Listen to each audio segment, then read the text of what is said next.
ये भी हम लोग के लिए गर्व की बात है। लेकिन सर से मेरा विनम्र आग्रह है कि सर शाम में हम लोग का सब्जी नहीं खरीदा रहा है, घर में कला हो रही है, सब सगे संबंधी छूट जा रहा है, 5:30-6 बजे विद्यालय जाते हैं, अंधेरा हो जाती है, काफी बहनों को दिक्कत होती है सर, तो उसको 4 बजे तक रहने दिया जाए। मैं अपने शिक्षक मंडली से सादर अनुरोध कर रहा हूँ, हम लोग मेहनत करेंगे। और सर हम लोग की जो छुट्टी है, जैसे छठ की छुट्टी, दीपावली की छुट्टी, सर यह 2 काम हम लोग कर देते हैं तो आप हम लोग के लिए भगवान है। ऐसा फिर दूसरा कोई के पाठक नहीं आएगा। धन्यवाद। मैं आग्रह करता हूँ कि हम 3 साल तक बने रहें। धन्यवाद। हम स्पष्ट कर देते हैं, आप लोगों को ये जान लेना होगा कि आप शिक्षक हैं, आज भी शिक्षक रहेंगे, 10 साल बाद भी रहेंगे, 20 साल पहले भी थे। शिक्षा करनी है। कहीं ऐसा नहीं होता है कि विद्यालय 4 या 6 घंटे चलता है।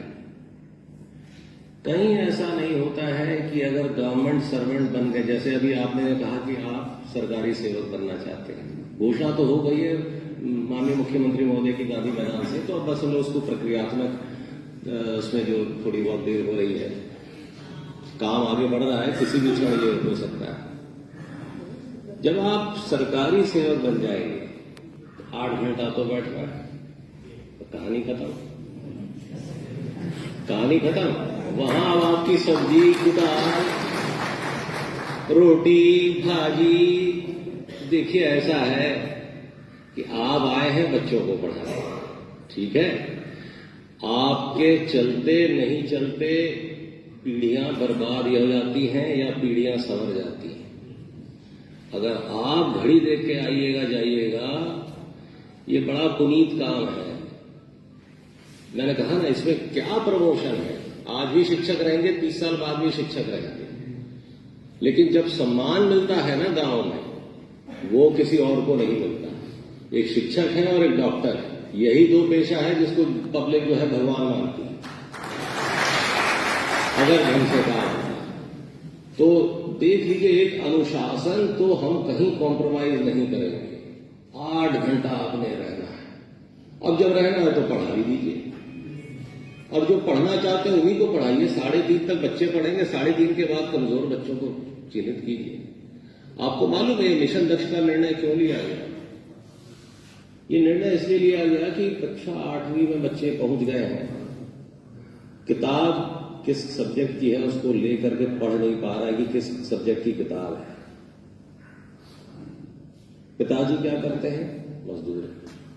अब वो 8वीं में पहुंच गया है, कुछ नहीं पढ़ पा रहा है, तो कलेक्टर तो बनेगा नहीं, मजदूर ही बनेगा। तो मजदूर का बेटा अगर मजदूर बनेगा तो हम आप क्या कर रहे हैं? 50,000 करोड़ रुपए बजट है शिक्षा विभाग का, सब गड्ढे में जा रहा है। जो पढ़ रहा है वो इस वजह से नहीं पढ़ रहा है कि हम आप हैं, वो इसलिए पढ़ रहा है कि उसने माँ बाप ने ट्यूशन अफोर्ड कर सकते हैं, वो ट्यूशन चला रहे हैं, कोचिंग कर रहे हैं। आप अपना दिन याद कीजिए, हम लोग अपना दिन याद करें। जब हम स्कूल से आते थे तो हमारे पिताजी पढ़ाते थे, बड़े भाई बहन सब पढ़ाते थे, तभी हम लोग पढ़े लिखे हैं। हमारे गांव में या हमारे परिवार में हमारा एक अभिभावक या 2 अभिभावक पढ़े लिखे होते हैं। विद्यालय से छूट के आते थे तो पढ़ाया जाता था। लेकिन जो अनपढ़ माँ बाप हैं उनका तो कोई सहारा नहीं है। वो खुद ही पढ़े लिखे नहीं है। उन्होंने सरकार की बात मान के अपना बेटा स्कूल भेज दिया, और बदले में हमने क्या किया? वो 8वीं तक पहुंच गया और कुछ नहीं पढ़ पा रहा है। ये किसका फेलियर है? आपका है, हमारा? तो ये नहीं होना चाहिए। हमें ध्यान इस बात पे देना है कि जो समाज का एकदम कमजोर तबका है वही ना हमारे आता है। उनमें से अधिकांश के माँ बाप नहीं पढ़ पाते हैं। कोई मजदूरी कर रहा है, कोई दिल्ली में है, कोई बंबई में है, कोई गुजरात में है, कोई कहीं है।